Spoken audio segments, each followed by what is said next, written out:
This is Antic, the Atari 8-bit podcast.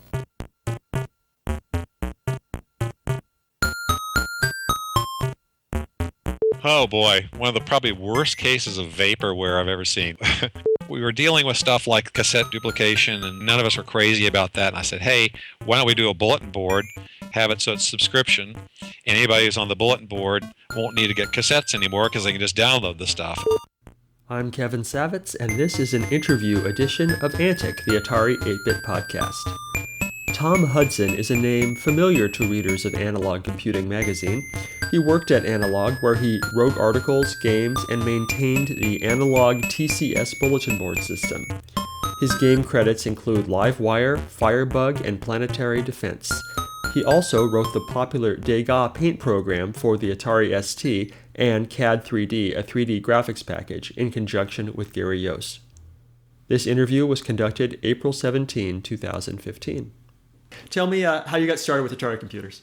Well, I was at a Space 1999 convention in Columbus, Ohio in 1978 and bumped into a guy named Ed Mayarecki, who introduced me to I told him I was interested in computers and stuff, and Ed said, I got a buddy, Lee Pappas, who's also into computers. Lee had built an S100 bus computer, and so we got talking, and Lee, we got together for a couple of years after that, and I think it was 79 or 80, Lee was talking about wanting to start a computer magazine for the Atari computer, and I thought that sounded interesting. I didn't have an Atari at the time, but I wound up getting an Atari 400 because the graphics looked like something I'd want to play with. Started working on some games, Battlezone knockoff, and just kind of learning how it all worked. And this was before Day Ray Atari came out, so I was kind of peeking and poking through memory and trying to figure out how all that stuff worked. And it was a real adventure, just kind of figuring out how hardware worked without a lot of documentation. And that started my whole relationship with Lee Pappas and led to working at A.N.A.L.O.G. I think it's interesting that you were talking with him about working on this newsletter before you would actually even use an Atari machine. Yeah, and I was working with the CompuColor 2, which was an 8080 based machine, and I had I wanted a color computer, and I couldn't afford a color TV and stuff and a computer, so the CompuColor was set. It had a computer monitor built in, and it was the price was about the same as an Apple II, and I thought the color was better. So one of those interesting little decisions that kind of kept me away from the Apple path and headed toward the Atari path. So when did you become an employee of A.N.A.L.O.G? That was June of '82. I got out of college, and John Bell, who was the managing editor of A.N.A.L.O.G, he and I drove up there, and I started working in June and kind of hit the ground running and started writing stuff for the magazine, various games and whatnot. Okay. And your first thing out of the gate was a Battlezone Clone? Well, it was that was what I was working on, kind of in the prototype stage, and it never really saw the light of day. It was one of those things that I started on it when I just was getting into 6502 assembly language, and had it so you could drive around and you could see the other tanks out there. It was called Hovercraft Commander, was our knockoff name for it, but it was definitely going to be a Battlezone type thing. And I got fairly far along, had the world where you could drive around in it, and the graphics weren't that great because it was all player missile based and fairly low res, not really the greatest thing ever. So it kind of got shelved, and we went on to do other things like Buried Bucks, which became Chopper Hunt. Most readers probably know you best for just coming up with all these great programs that we had to type in and then get to play. Many of them are clones of things that were in the arcade. Did you ever get any pushback from the original the games, the programmers of the games that you copied for that? No, I never. I never heard of any problem from Atari or Activision or anybody. Basically, for anything we kind of knocked off. It was all public domain, and we made clear in the magazine it was public domain, and we weren't selling it, stuff like that. So, I think those kinds of things we tried to stay under their radar that way. Mm-hmm. What was the game that you did that you think was best received? That was probably Firebug. Firebug was a full-screen scroller that was really a lot of fun to play. It was original. It was a collaborative effort between me and Kyle Peacock.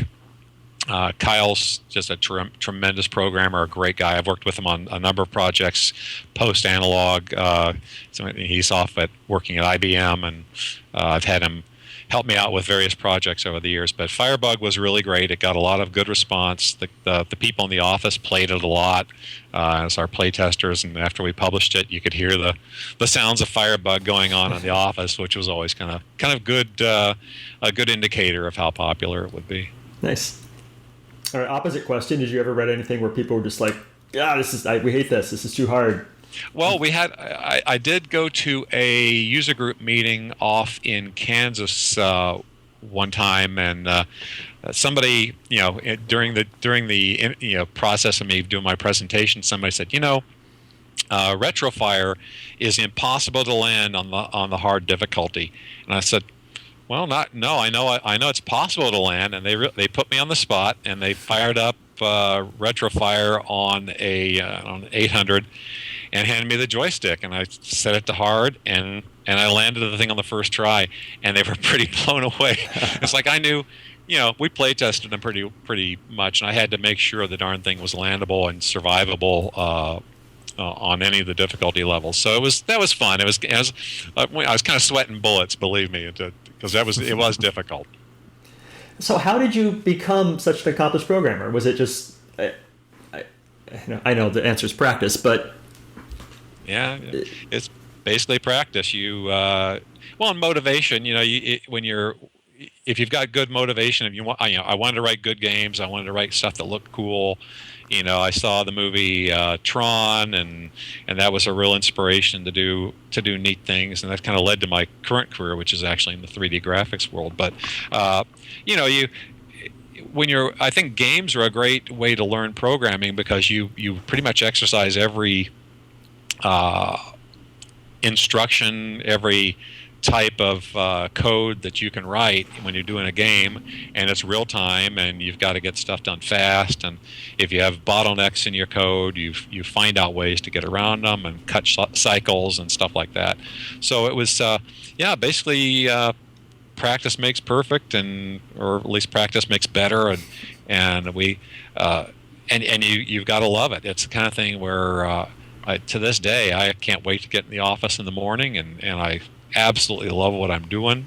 Whenever you're doing creative stuff that's fun to work with, the final product, it's its own inspiration, really. Mm-hmm. All right. So besides coding, what was involved in your day-to-day at A.N.A.L.O.G? Well, I did a number of things at A.N.A.L.O.G. I did all this photography for the screenshots.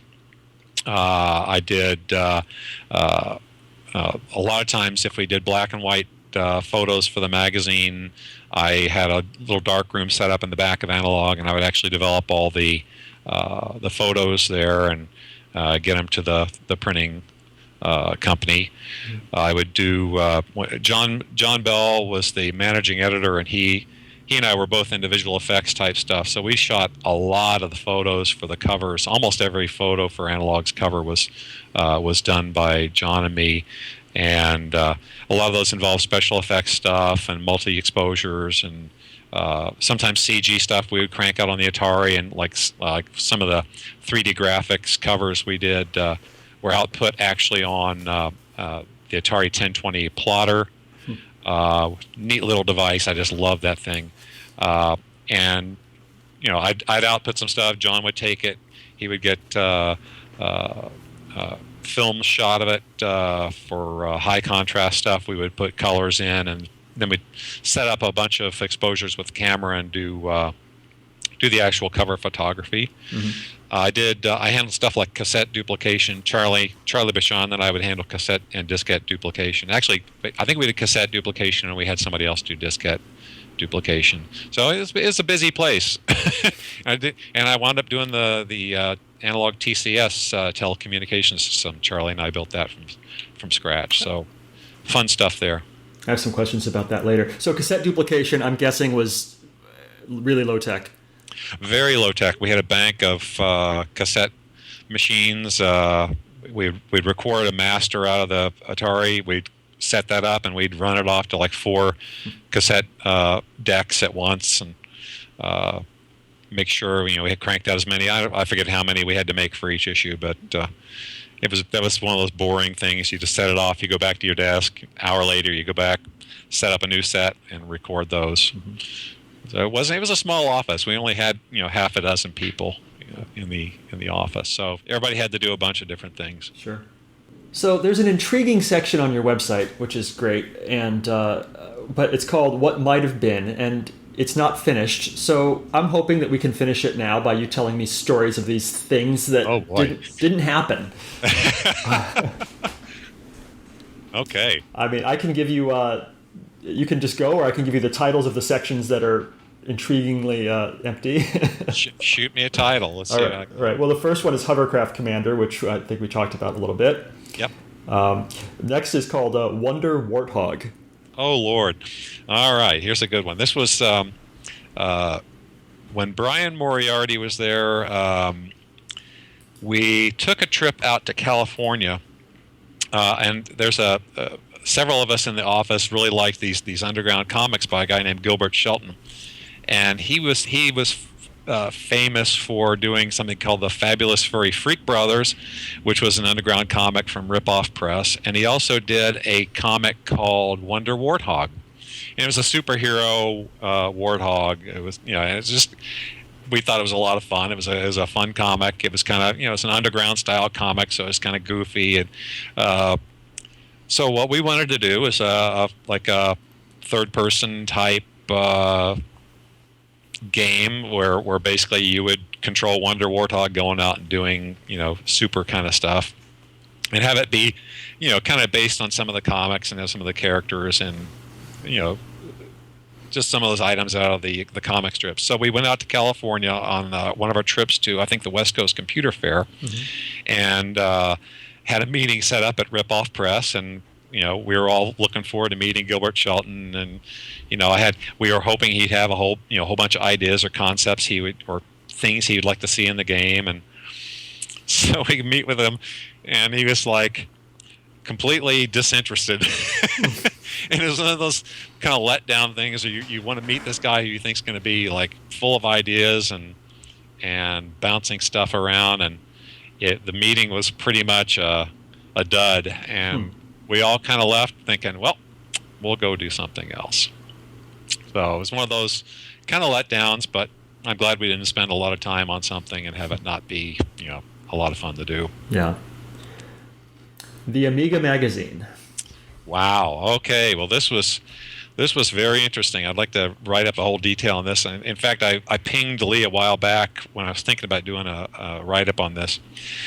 All right. So before the Atari ST came out or was even announced, we were kind of looking at what our next steps were at analog computing.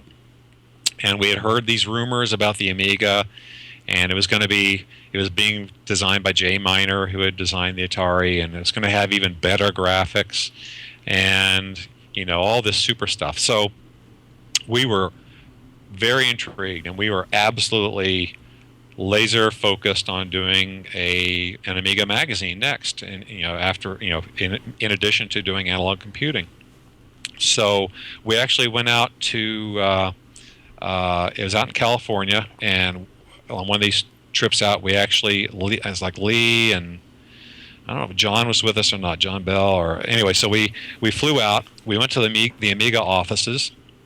We had we walked into a room and met with the guys who were working on this stuff, and they had the prototype there, which at that point was a big stack of basically wire wrap boards with discrete components on them that were, and this one big stack of boards was the like prototype for their main large-scale integration IC chip that was going to drive the video. Mm-hmm. And it had, when we walked in, they were actually running like a prototype of the bouncing ball demo. And it was interesting because there were some glitches on the screen, and the guy said, "Oh, don't worry about those glitches. Those are issues with the various little discrete chips that we have making up this prototype, and the real thing that will be completely solid." But it was so cool to see this thing in this prototype stage before they even had it in silicon. And we told them, "Hey, we want to do this. We want to do a magazine." And it turned out that there was already a deal on the. They had signed a deal with Amiga World, or where I can't remember the exact publisher who was. I don't know, it was Computer World, whatever they're doing. They had already decided to do Amiga World, and they had a contract with them to do that. So, as it turned out, our idea was already kind of covered. We were, I think there were still some plans to continue on with maybe doing the Amiga thing, but then the Atari ST was announced, and we shifted gears, and they're going to do an ST magazine. So, things just kind of worked out a little differently there. But we were literally just on the edge of doing an Amiga magazine, and it would have been interesting because to me, I saw that as the next generation Atari, even more so than the ST because of the better graphics capability. Right, and the similar design and sure, yeah. And its heritage, the designer and whatnot. Tachyon. Okay, Tachyon was a fun one. This was Brian Moriarty's baby. He was he was at A.N.A.L.O.G for about a year before he went to work at Infocom. Brian is a tremendous guy. He and Kyle are two of the programmers who, if I needed to bring guys in on a project, Kyle and Brian would be right at the top of the list because we work well together, and they're just super talented guys. They were so much fun to work with. It was great. I worked with Brian on a project, a pretty involved project for Atari one time, but we just, it just worked well together. Anyway, Tachyon was a knockoff of a game Atari had on the Vector machines called Quantum.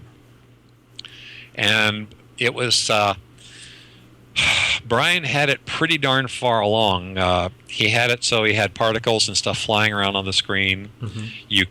You could use a trackball or the trackball or the joystick to draw to circle the objects and then swallow them up. Right. This is the arcade game where you basically circle things that are moving on the screen. Yeah, there's moving particles on the game. screen. Yeah, vector game, and they use the trackball to quickly draw circles or lines on these things to encircle them, and when you close the line, anything inside the line gets swallowed up. So I gave him, I gave Brian the algorithm for doing the surround and determining the surround stuff.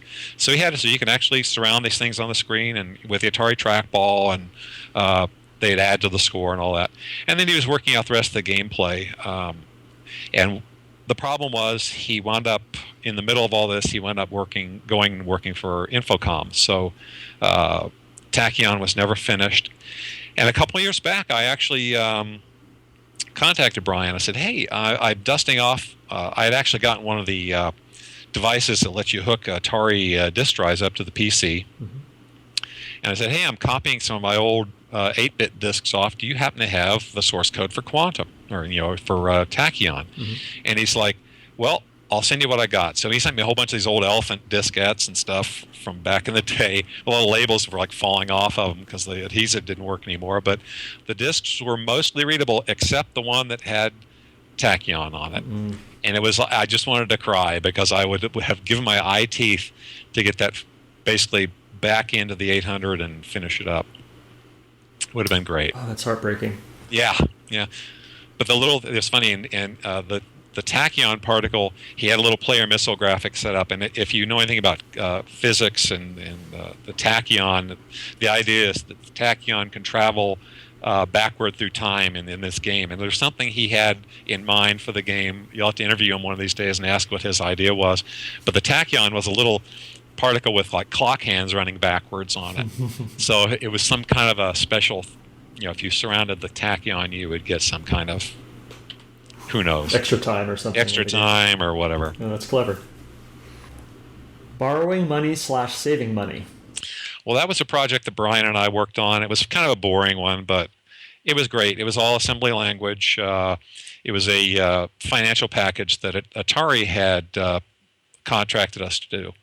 And what borrowing money was so you could do loan analysis, and saving money is where you could do savings, compound interest type calculations. And it was all file system stuff, and you could do a whole bunch of things with calculating monetary values. Kind of, Atari was, I think, trying to make themselves look less like a game machine and more like a serious finance machine.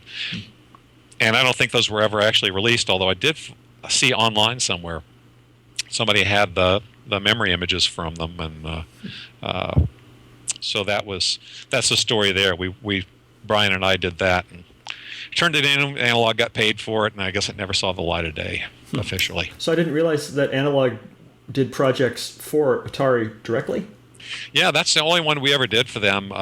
Went off great. We got it done on time.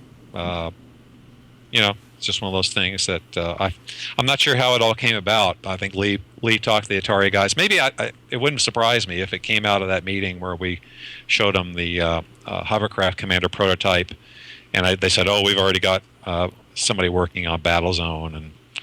But I think then it's like, "Oh well, we got this borrowing and saving money thing." So maybe that's how that turned out. So about 10 minutes ago, you said something. You worked with Brian Moriarty on a project for Atari. Was that this? That's it. Okay, you saved me a question there. Sunday Driver. Oh boy, one of the probably worst cases of vaporware I've ever seen. Sunday Driver was an idea when we did several games at A.N.A.L.O.G. We were going to do, I think, 4 different games. There was Charlie Bashan did like a shooting gallery game. It was pretty much a straight up copy of, what was it called? Darn, one of the basically a shooting gallery game, same music and everything. And so we had that out. He did Race in Space, and I did Buried Bucks, and then we were going to do Sunday Driver, which is a driving game, and we were going to do Crash Dive, which is a submarine simulator. And I guess we got all the artwork for those done at one time by I think Don Dixon did Race in Space. Anyway, and a couple other artists did the artwork for Crash Dive and Sunday Driver. Well, Sunday Driver was going to be done. Charlie Bashan was supposed to write that, and so Lee actually started running ads for it in A.N.A.L.O.G. And it's like, coming soon. And at the time we ran the ads, there wasn't a line of code written for the thing yet, and nor a design. So I think Charlie wasn't really into doing it, so Lee had me get started on it. So I started writing the code for Sunday Driver, and it was going to be a scrolling game. I had a complete scrolling system set up for driving your car around on a huge map. It was just going to be an immense map of a city, and the gameplay we never fully worked out. It was just like, okay, I'm going to get all this basic stuff working where you can drive around all these various streets, and there's like T intersections and straightaways and all these four-way things, and you were and at least I got that part working, and we never really got past that, and it was never really finished. The total vaporware, though. I mean, I couldn't believe they ran the ads for it in the magazine. It wasn't even started. I could totally see that happening. Oh, there's a quarter page of space space to fill. We'll just throw in something and pop this in, and maybe it'll motivate Charlie to get started on it. But so that's the story. I showed it at a user group meeting over by Boston one time, just as here's some of the stuff we're working on. But that was about as far as it got. And again, with that one, I have no idea if there's any source code still around for that or not. I mean, is there any maybe object code? Is there anything except a memory? Lee might have it. Yeah. None of my discs here have it for sure. Yeah. Okay, so I know you did an adventure game called Crash Dive, but apparently there was a submarine simulation called Crash Dive that also didn't happen. Can you? Yeah, well, Crash Dive was originally planned to be like a side view of a submarine, and John Bell's totally into submarines, so it was kind of his. We had a whole bunch of discussions about what it could be, and the objectives, and some of the gameplay and considerations and stuff. Things like submarines can hide from ships by hiding under thermoclines in the water. If there's a cold layer of water, they can go underneath those, and it'll sonar will bounce off that. So we were going to have elements of that in the gameplay, and of course there would be various objectives in the game. So, but it's definitely going to be a side view of the submarine and sea mounts and all this kind of stuff with various objectives, and it never got really far beyond the design phase. We were just too busy. Yeah. And then it wound up, I think, being an adventure game, right? Right. Yeah. Somebody did was it Brian who did that? I think it was Brian who did Crash Dive. Was it? I thought it was you, but... I did Adventure at Vandenberg Air Force Base. Clay Waldman or somebody like that. Anywho. Yeah.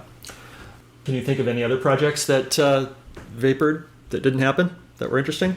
Oh, I was going to write a chess program, kind of a variant on chess. I was working on that right before I left in '85. So, and that did. I have, in fact, I think the only thing I got that survived of that is maybe some notes in a notebook up in the attic, and in a photo of my desk from 1985. There's up on the bulletin board is a piece of graph paper with the chess piece designs on a grid. So. That's about the only evidence that ever existed. Huh. I think we mentioned in the magazine coming soon, H chess or something like that. And then you upgraded. I noticed in 2012 you did an upgrade of Planetary Defense that you released online. Oh my gosh, that has a fun story behind it. I love a fun story. All right. Well, we did a program for the iPhone, and after the iPhone called Star Rangers, right, which is a thinly disguised version of Star Raiders.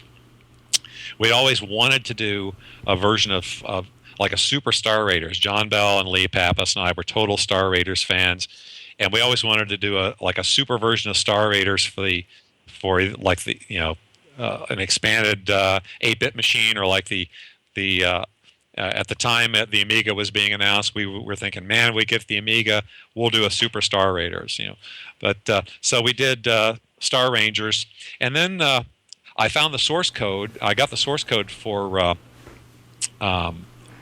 Planetary Defense, and I just as a little experiment, I did a version of it for the iPhone, and we actually have a functional game on the iPhone called Planetary Defense. Absolutely the most amazing thing you've ever seen.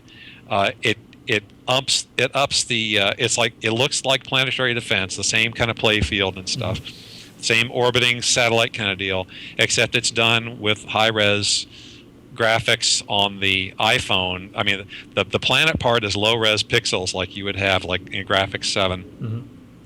But the play field and other stuff going on is high res stuff that's the resolution of the iPhone. So, and we upgraded the gameplay in this. It is one of the funnest things you've ever seen in your life, where you have power ups that if you can catch the power ups, it gives you shields around the planet. It gives you multi-firing capabilities. It gives you these MIRV. Kyle and I worked on that for several months, and it was kind of Kyle's baby in a way. A lot of the gameplay stuff, he came up with some absolutely staggeringly fun gameplay upgrades, and when you play that on the iPhone, it is a lot of fun. We just never totally wrapped it up because we were kind of disenchanted with the iPhone market. We never made we spent 9 months working on Star Rangers and made about $50 on it. It was or more than that, but it wasn't not very much, and it was a labor of love really to do it, and so I guess it wasn't that big of a disappointment, but life gets in the way, and you have to start making money somewhere. So, but anyway, we did do Planetary Defense for the iPhone, and then I decided to do it for the Android when I was contacted. Well, basically, I saw that there was an Atari emulator on the Android platform. So I dusted off the source code, and I always wanted to add bonus stuff to that. Like if you hit a certain score level, like in Missile Command, you'd get bonus cities back. Well, in this, we were thinking about doing terraforming, and in fact, in the iPhone game, Kyle came up with the idea of doing terraforming to build your planet back up. So I did a version of that in the Planetary Defense 2012 for the Android emulator, but it's also totally playable on your 8-bit machines. I don't know if anybody's tried it. It's totally playable on a 32K Atari. Awesome. Neat. So the iPhone version is not available, and the Android version is? What's the current status? We have an iPhone version of it.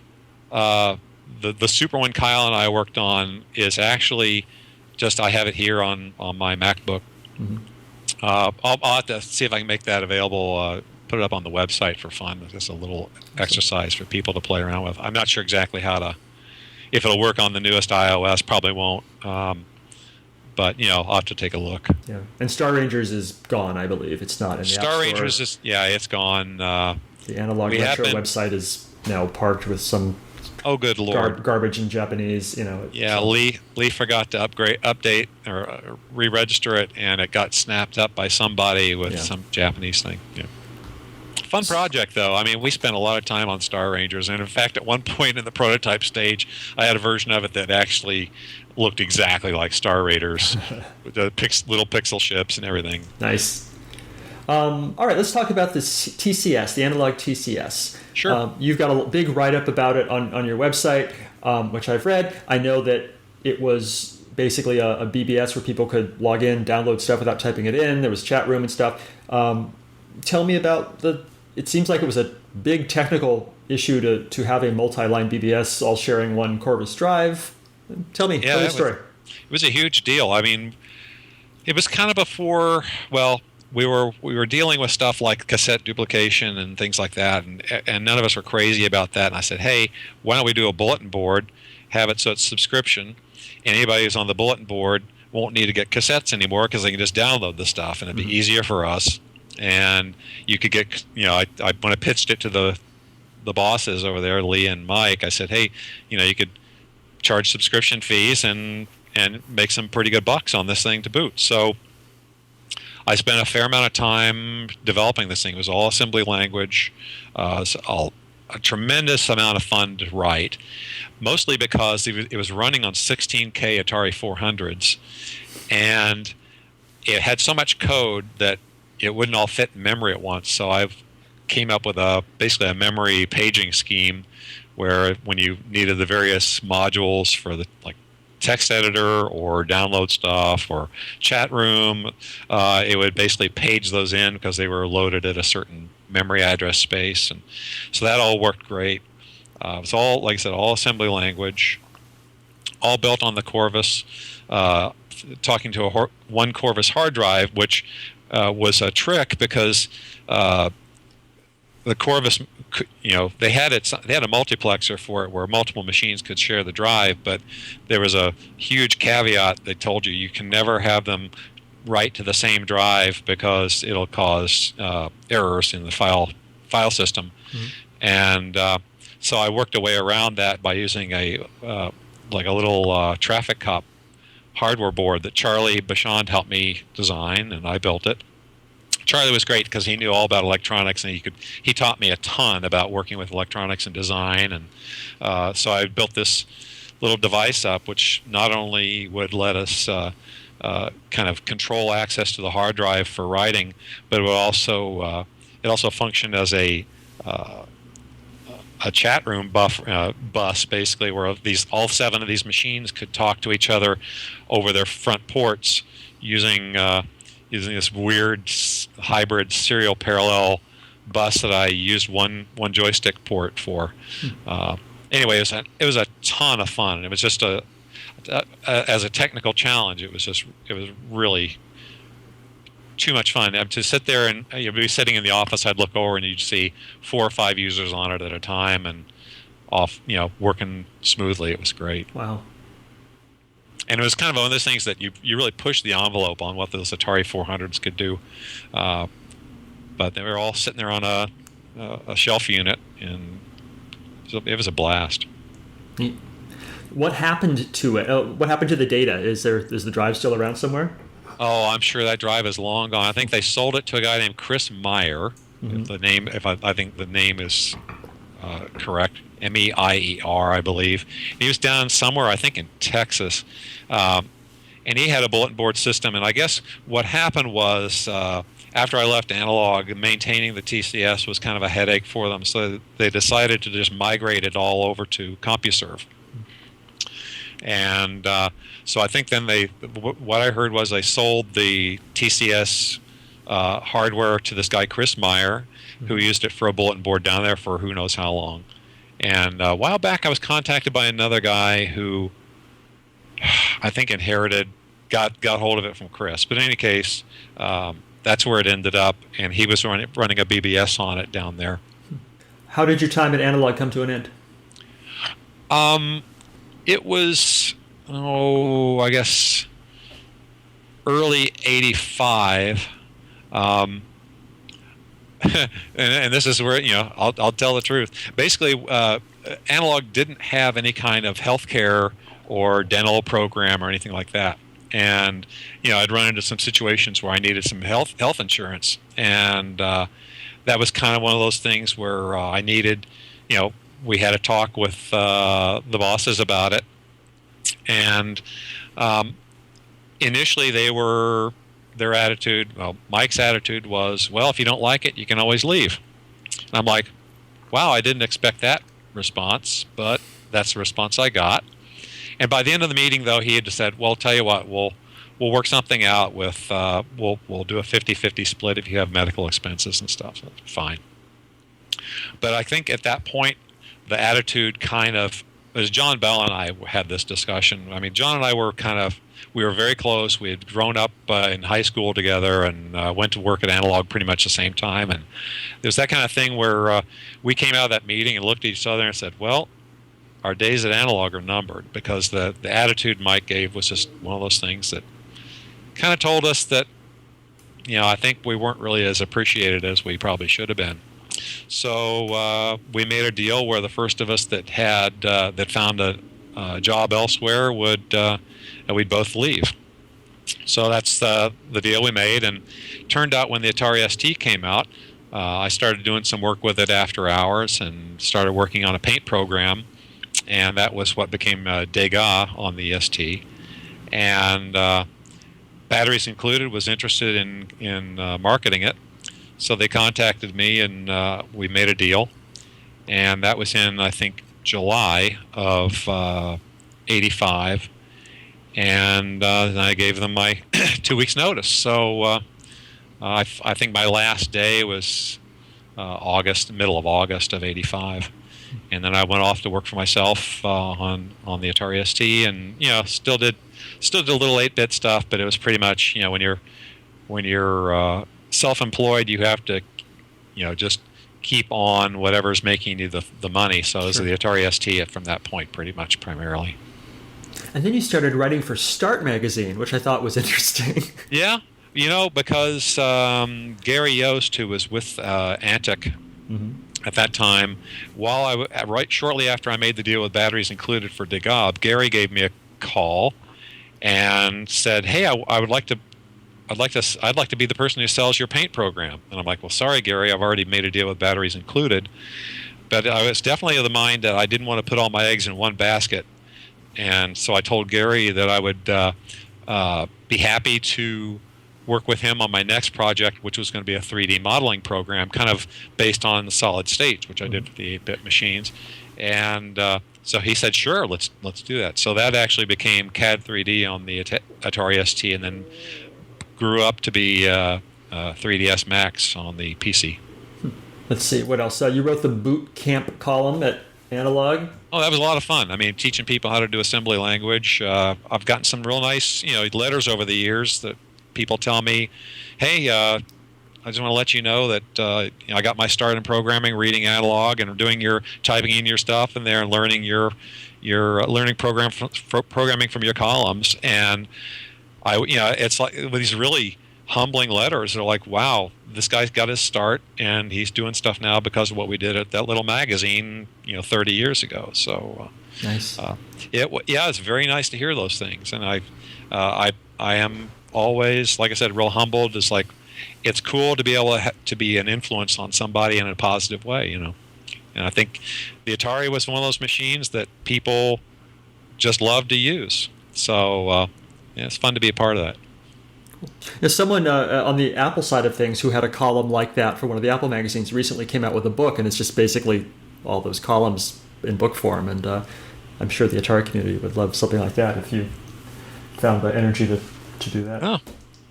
Yeah, it's nice. At least it's nice. Those magazines tend to be archived up on the web. So I've seen a lot of my old stuff on there. It's like great. In fact, I grabbed some source code off there one time for something I needed. I didn't have a diskette for.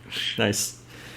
I think I said on my website, one of the funny things that happened was we would get letters from we'd ask for people to send self-addressed stamped envelopes in to get a listing or something from the magazine, and a lot of times these would be sent in by little kids, and the stamps on the envelopes weren't modern stamps. They were like 1940s or 1950s stamps that they had obviously pulled out of their dad's stamp collection.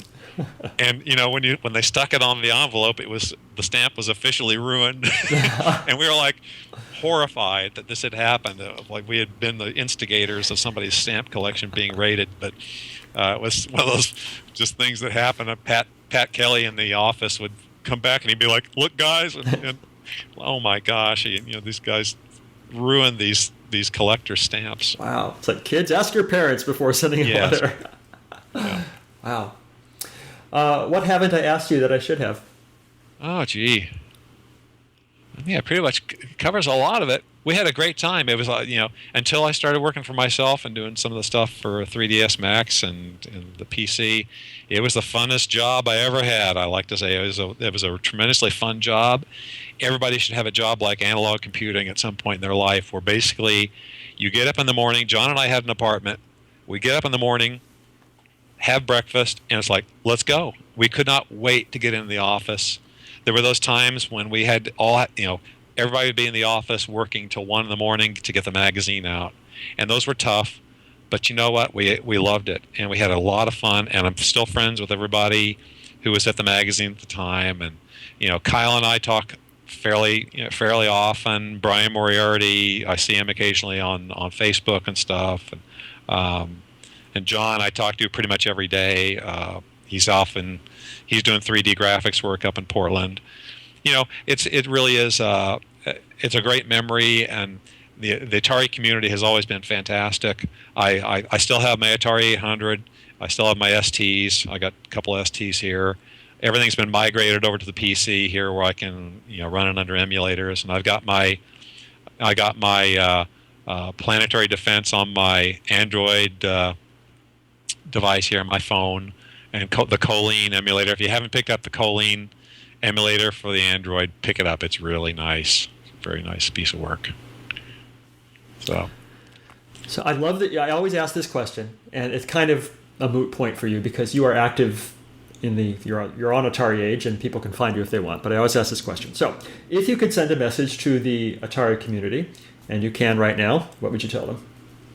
Well, I tell them to just keep up the. I mean, I'm astonished that the people are still doing, writing applications for the Atari. I think it's really cool. I love it. I mean, I've got I did it with Planetary Defense 2012. I upgraded that program to add new features.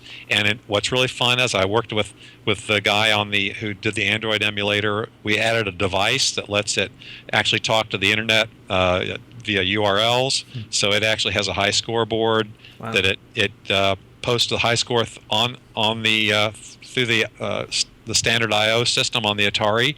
And it's fun hacking stuff like that. So keep that up. It's a lot of fun. The hardware was well designed, the software was well designed, and it's very enjoyable to play with. So keep up the stuff and keep the work coming, because it shouldn't just fade away, because it's still got fun stuff you can do with it. And to me that was the name of the game back at A.N.A.L.O.G, was to do fun stuff with it and push the envelope. So keep pushing it. Awesome. That's pretty much it. All right. Thank you so much for your time. I appreciate it. All right. Have a great day. You too. Bye. Bye-bye.